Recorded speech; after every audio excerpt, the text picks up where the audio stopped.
warahmatullahi wabarakatuh. Saya Nur Laila M. SPDI dengan nomor peserta 6860103440029.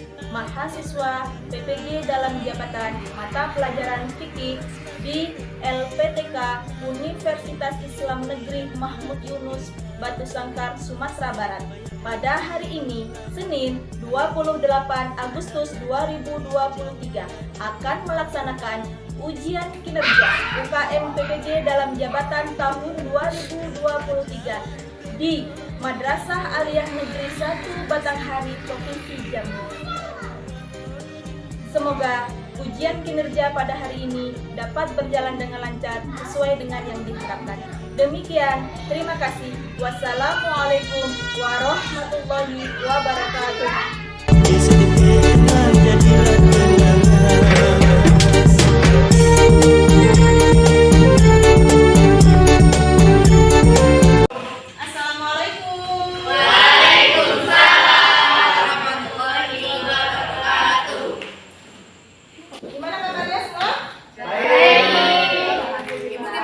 Alhamdulillah sehat ya. Kita lanjut materi hari ini ya, sambung materi sebelumnya, oke? Namun sebelum kita mulai materi pembelajaran pada hari ini, untuk mendapatkan keridhaan Allah, mari kita bersama-sama berdoa dengan membaca basmalah. Bismillahirrahmanirrahim. Baik anak-anak ibu semua, karena ibu lihat nih ada yang kosong ini. Apa ya? Ibu lupa namanya, kita absen dulu ya. Ya, banyak nggak masuk nih. 10B ya. Oke, 10B Anissa An-Najiyah hadir? Hadir ya. Arif Fadilah hadir ya. Nah, Dini Febriani mana? Dini? Hadir. Indah Kirana hadir. Intan Mukarramah hadir. Kaila hadir. Khairunisa hadir. Muhammad Ihsan Kamil? Wah, kamu pindah-pindah dudukmu ya. Muhammad Bisa Putra. Oke, Muhammad Ihsan. Nah, minggu kemarin kemana kamu? Sakit, Bu. Sakit. Oke, baru hari ini. Nah, Rehan kemana Rehan? Ini nggak ada lagi. Apa lagi, Bu? Alfa, Bu. Dari kampung lah, Bu.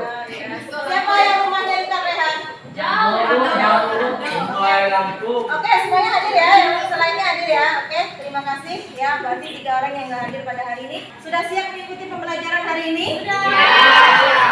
Kali ini kita akan membahas materi tentang apa? Sejarah perkembangan fikih. Yang akan kita bahas hari ini adalah tentang sejarah perkembangan ilmu fikih. Kemarin kita sudah belajar tuh tentang pengertian fikih. Sudah belajar itu dasar hukum fikih, ya. Sudah belajar itu apa objek hukum fikih ya. Yang terkena objek hukum fikih itu siapa saja, kita sudah belajar kemarin. Nah, Ibu mau melihat nih sejauh mana pemahaman Ananda semua dengan materi minggu lalu, ya. Oke. Fikih, ya. Fikih itu adalah kajian yang membahas tentang hukum-hukum para mukallaf, ya. Kemarin kan gitu ya. Masih ingat apa itu yang dinamakan mukallaf atau yang dimaksud dengan mukallaf? Ayo. Siapa yang ingat? Orang yang sudah balik. Intan Mukarramah, bagus. Orang yang sudah balik. Nah, orang yang sudah balik ini atau mukallaf ini, mereka ya terbebani atau mereka mendapatkan 5 hukum yang harus mereka perhatikan ya. Yang dinamakan dengan hukum taklifi. Iya, Kaila, hukum taklifi. Ayo, Rizky, masih bisa menyebutkan 5 hukum taklifi itu apa saja? Oh, udah tahu. Aduh, gimana sih? Arif, lupa. Siapa yang ingat? Boleh angkat tangan? Ah, Wajib, sunnah, haram, makruh, mubah. iya betul, wajib, sunnah, haram, makruh, mubah. Itulah ya. Jadi yang terkena objek fikih itu adalah orang-orang Islam yang sudah baik atau mualaf. Dasar hukum fikih masih ingat ada berapa dasar hukum fikih? 3. 3. Anissa, berapa? 4. Apa saja 4 itu? Al-Quran, hadis, ijma. Nah, kemudian ruang lingkup fikih, siapa yang masih ingat ruang lingkup fikih? Arif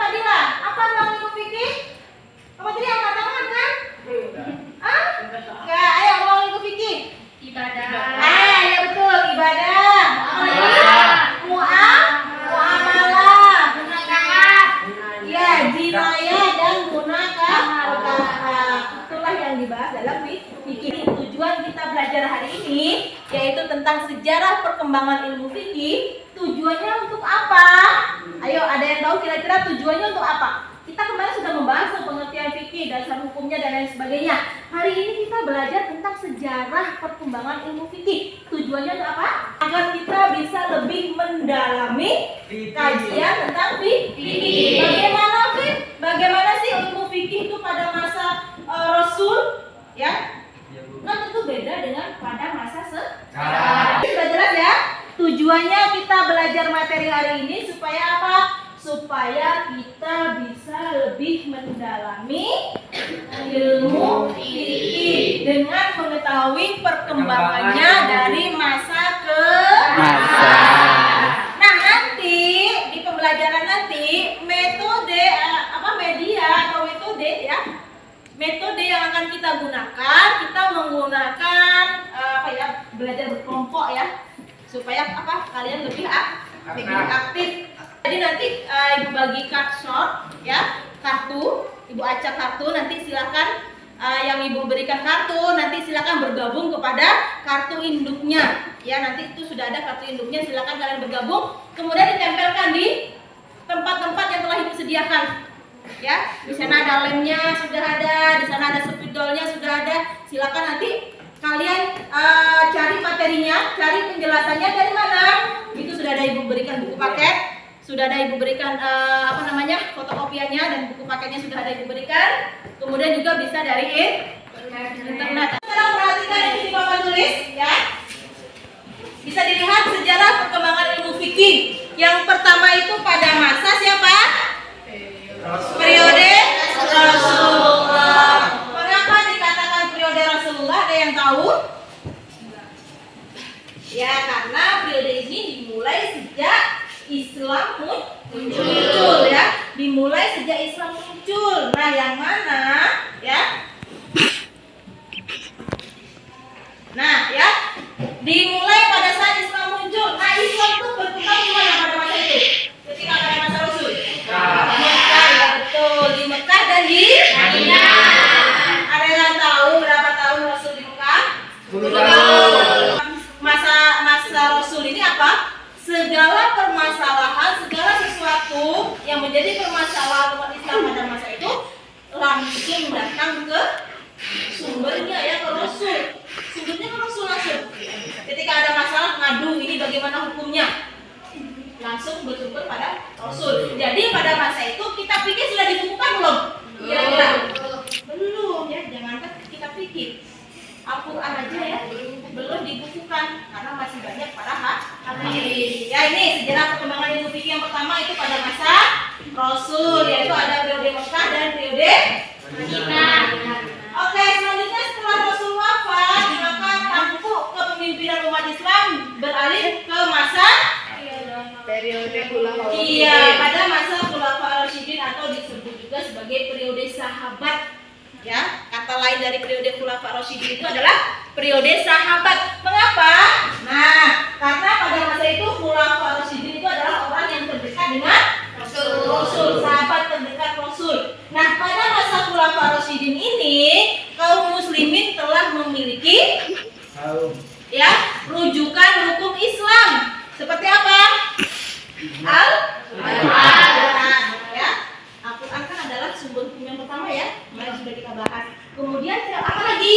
Hadis. Karena Rasul sudah wafat. Nah, sebelum Rasul wafat kan beliau bersabda, telah aku tinggalkan 2 pusaka untuk umat Islam, yaitu Al-Quran dan hadis. Jadi segala permasalahan itu merujuk kepada Al-Quran dan hadis. Kemudian yang ketiga itu apa?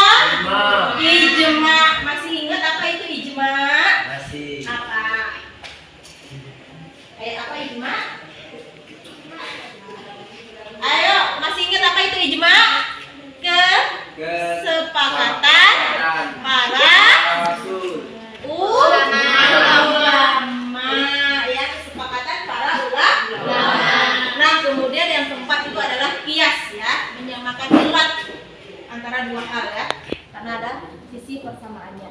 Kemudian setelah masa Khulafaur Rasyidin beralihlah pada masa tadwin ya. Masa tadwin ini adalah masa keemasan Islam pada masa itu. Mengapa? Karena disinilah ya periode takwin ini dikatakan juga pada masa periode dinasti Abbasiyah. Ya, ada belajar sejarah budaya Islam? Ada. Sudah sampai belajar dinasti Abbasiyah? Belum ya. Mungkin nanti akan belajar itu dinasti Abbasiyah. Pada masa itu banyak sekali bermunculan tokoh-tokoh Islam ya, baik tokoh tafsir ya, baik tokoh hadis ya, mazhab. Nah, berkembanglah di sana ada ulama-ulama fikih ya, atau yang disebut dengan mazhab fikih ya. Ada mazhab Imam Abu Hanifah. Kemudian siapa lagi?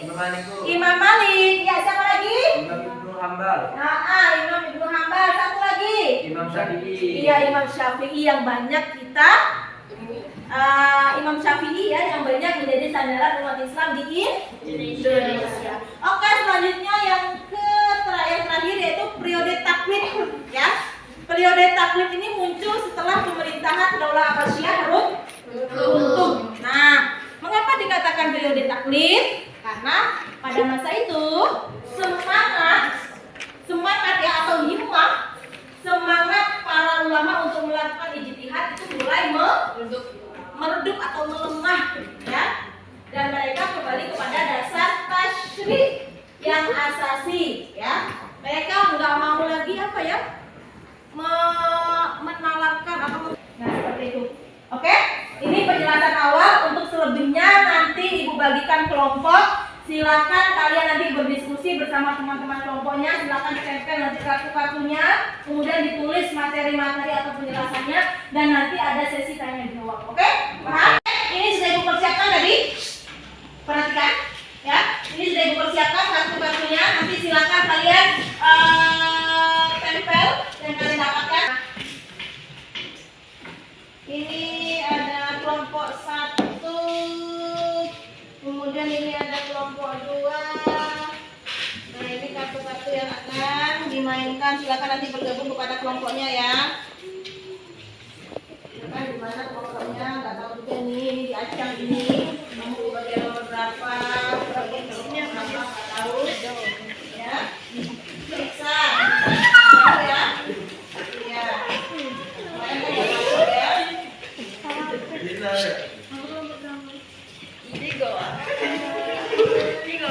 Nah, pas sekali ya. Pas sekali. Oke, silakan bergabung kepada teman-teman kelompoknya untuk kelompok 1 di sana, kelompok 2 di sana, kelompok 3 dan kelompok 4. Oke, silakan bergabung ke teman-temannya. Awas, nanti injak kabel. Awas nanti injak kabel ya. Oke, silakan mencari line. Ada lagi di sana. Ada lagi ya. Silakan ditempel. Masih ada. Ada di sana. Ada ya. Ayo silakan, itu ada line-nya. Silakan. Bagi. Kita ada line-nya. Oh ya. Nah, nanti kamu cari materinya, cari penjelasannya di mana. Boleh di buku, boleh pakai HP juga boleh. Ayo silakan. Ini kelompok berapa anakku? Kelompok 2. Ayo cepat. Ini kelompok berapa? Kelompok 1. Cepat. Pasang itu cepat. Satu banyak ya. Biar gantian. Jangan banyak-banyak lah. Nah, ada tukang tempel. Masa yang penting. Ayo, ini kelompok 3. Ayo tempel. Rambut bang. Jadilah.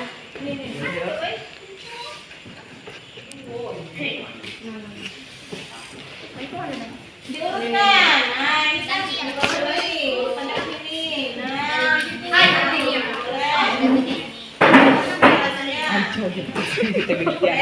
ayo kelompok 4 sudah mulai? Oh, boleh.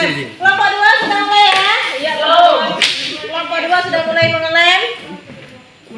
Mengelem ya. Jangan negatif mengajukan lem ya. Di sini juga ada pakai rambut. Ini apa?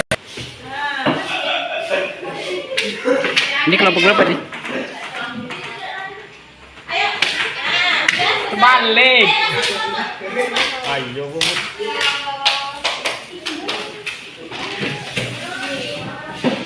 Silakan cari mana pengertian ijma apa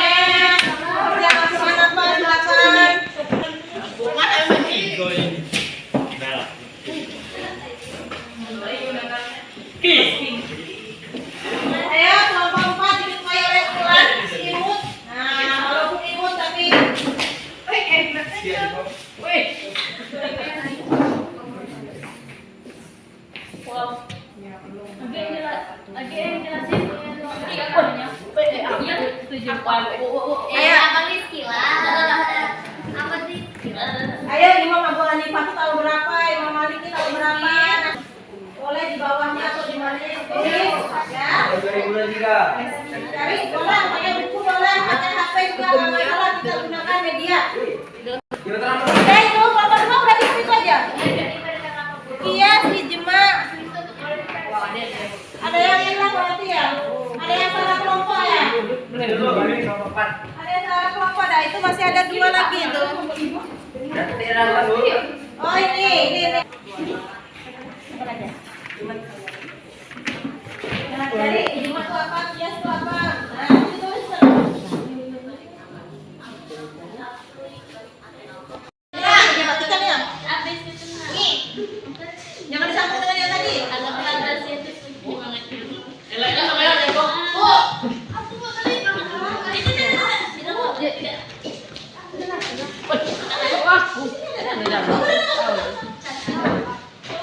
Ayo Rizky, tolong dijelaskan. Kau minta.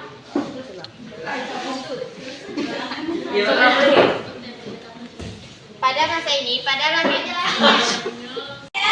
Nah, itu sudah bergabung kepada kelompoknya masing-masing. Kelompok 1 sudah, kelompok 2 juga silakan dilanjutkan. Cari pengertian apa itu Al-Quran, apa itu hadis, ijma dan qiyas.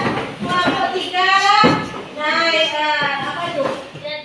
Cara ini ya, tokoh ini ya. Nah, kemudian kelompok 4 tentang taklid, sebab taklid. Oke, sekarang kita dengarkan presentasi masing-masing kelompok ya.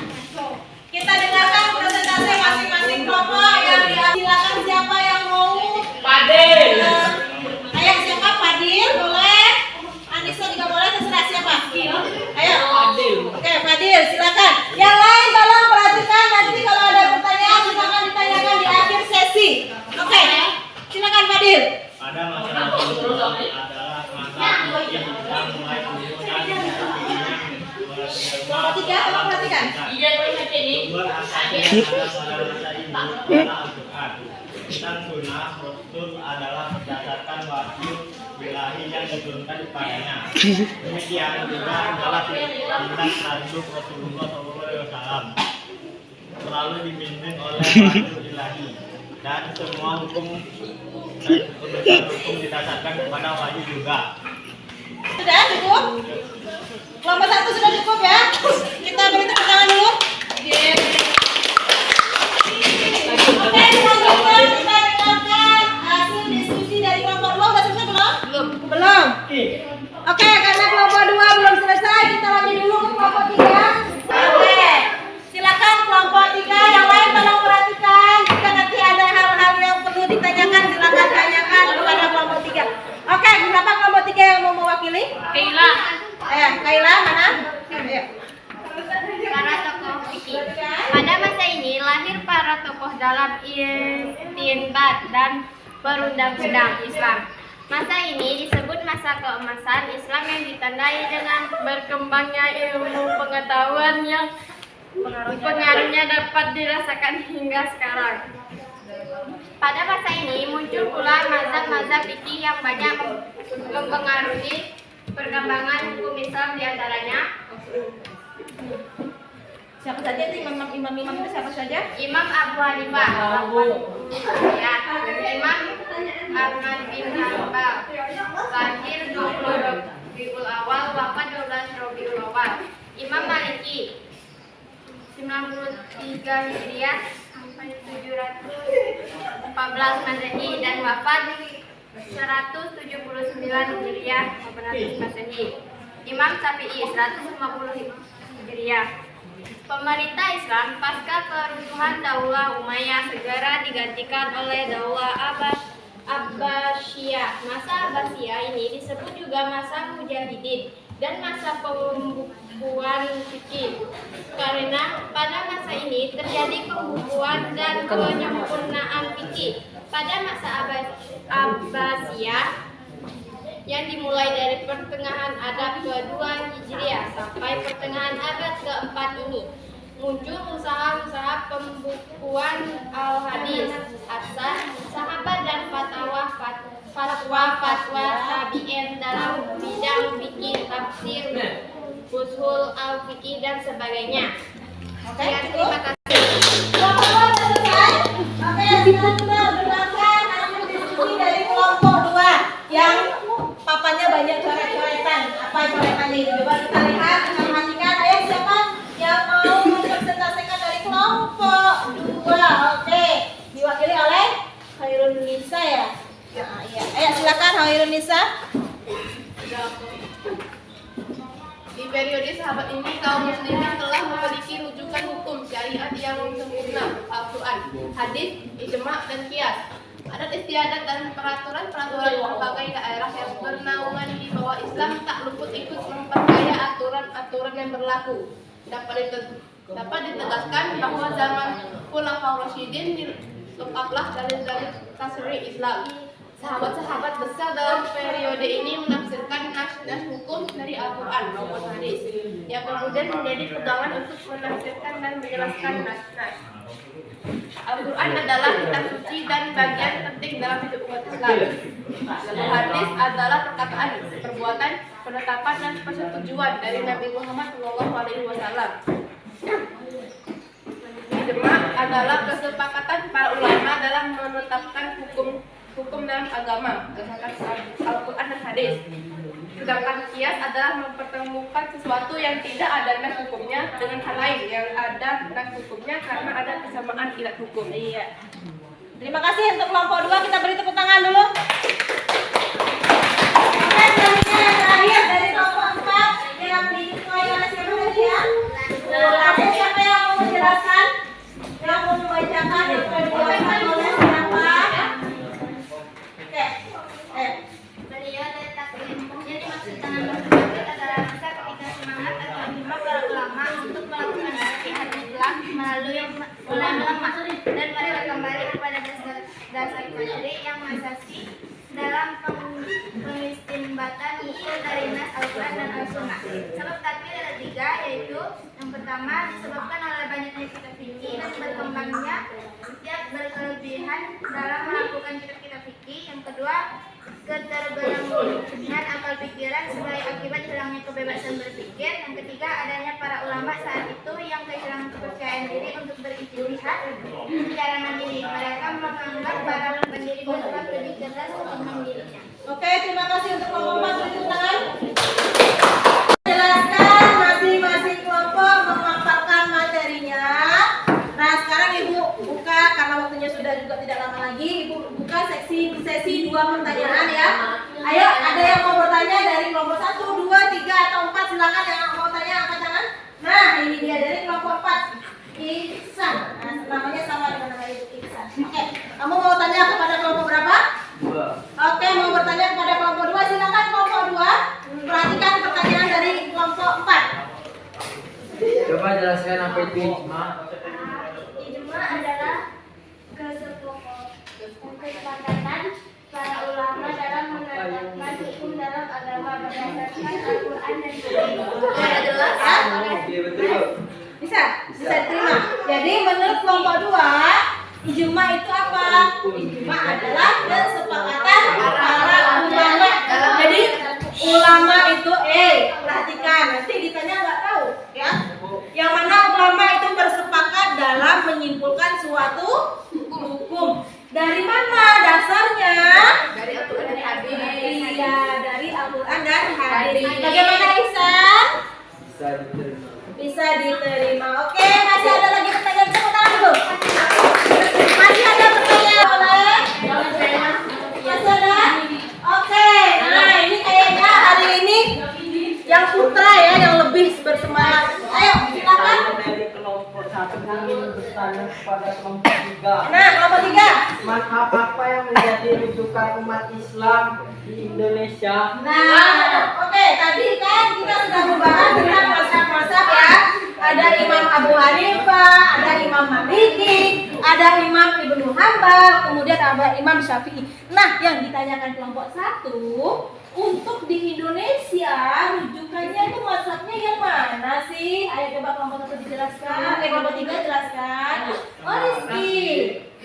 Waalaikumsalam warahmatullahi wabarakatuh. Saya akan menjawab pertanyaan dari kelompok 1. Ya. Jawabannya adalah Imam Syafi'i. Oke, jawabannya adalah Imam Syafi'i. Jadi Imam Syafi'i, mazhab Imam Syafi'i itulah yang banyak menjadi rujukan umat Islam di Indonesia. Tapi tidak menutup kemungkinan ada juga yang bermazhab kepada mazhab-mazhab yang lain. Inilah yang namanya perbedaan. Selama itu tidak merubah hal yang pokok, itu tidak masalah, tidak menjadi suatu hal yang fatal ya.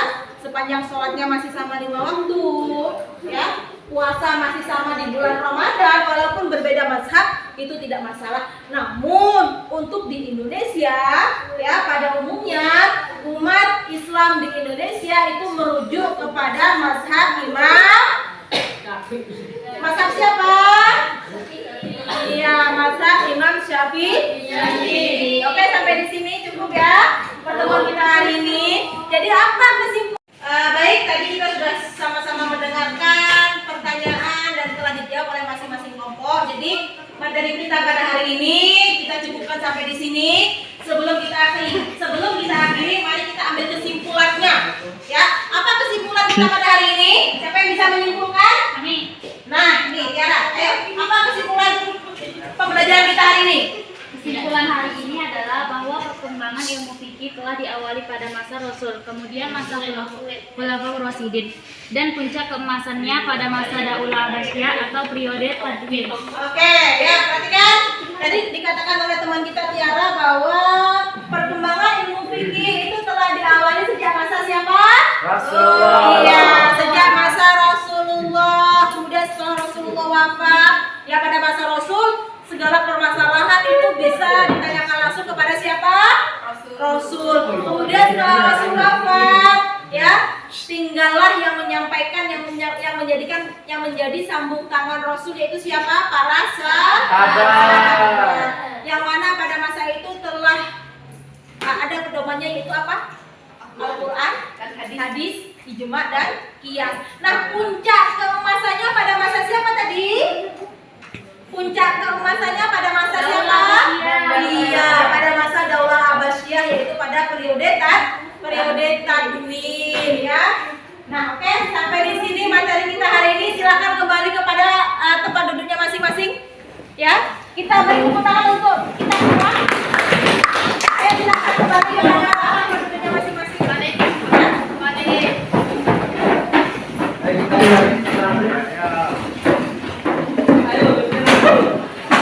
Oke, silakan duduk kembali. Tolong perhatikan. Sebelum Ibu tutup materi hari ini, ya, tadi di awal sudah Ibu berikan LKPD, lembar kerja peserta didik, ya. Nanti silakan kalian kerjakan di rumah atau nanti setelah ini kalian kerjakan. Ada 2 pertanyaan yang harus kalian jawab, dan kemudian nanti setelah itu dikumpulkan kembali. Nanti, ya, kalau nanti setelah ini langsung dikumpulkan kembali LKPD yang telah Ibu berikan. Ya, inilah cukup materi kita pada hari ini. Semoga bisa diterima dan bermanfaat untuk kita semua. Ya, semoga kita semua dalam keadaan sehat walafiat sehingga kita bisa, ya, Iksan, perhatikan, ya. Semoga kita bisa menjalankan aktivitas kita sebagai seorang hamba dengan baik. Ayo, kewajiban seorang hamba itu apa? Beribadah, ya, sholat, ya. Nah, setelah ini nanti kita akan sholat zuhur berjamaah. Jadi tolong, ya, bersemangat, jangan bermalas-malasan, berleha-leha mau ambil wudhunya. Itu kan artinya kan bermalas-malasan kita dalam menjalankan ibadah. Ya. Untuk apa kita belajar fikih mati-matian tapi kalau kita tidak bisa menerapkan dalam kehidupan? Maka dari itu, ya, Ibu sangat berharap sekali apa yang kita pelajari hari ini dapat kita terapkan dalam kehidupan kita sehari-hari. Karena pada dasarnya kita sebagai seorang manusia, ya, kita seorang hamba yang nantinya juga kita akan kembali ke mana? Iya, kita akan kembali ke hadirat Allah. Apa yang akan kita bawa? Amal ibadah. Nah, bagaimana kalau kita sudah sampai pada masanya sementara amal ibadah kita belum cukup? Kira-kira bagaimana kita? ya tentu kita akan menanggung segala resikonya ya. Barang siapa yang menjalankan kebaikan walaupun sebesar biji sawi akan diberi pahala. Begitu juga sebaliknya ya. Bisa dimengerti? Iya, terima kasih untuk hari.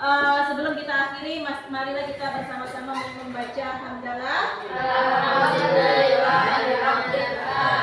Oke, untuk hari ini cukup sekian dari Ibu. Terima kasih atas segala perhatian. Mohon maaf atas segala kekurangan. Wassalamualaikum warahmatullahi wabarakatuh. Waalaikumsalam warahmatullahi